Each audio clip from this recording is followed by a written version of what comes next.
Hi, I'm Chef Candace Conley, and I'm going to show you how to make an Oriental oven-fried chicken. This is a great weeknight meal, takes just a few minutes and just a few ingredients.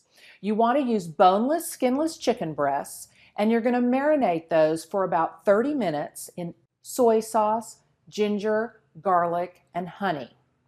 Then you're going to make a simple breadcrumb mixture with just breadcrumbs and salt and pepper. After your chicken has marinated, then you're just going to shake it off a little bit and dredge it in the breadcrumbs. Place them in a baking dish and then into a 425-degree oven for about 20 to 25 minutes until it's cooked through. I think you're really going to enjoy it.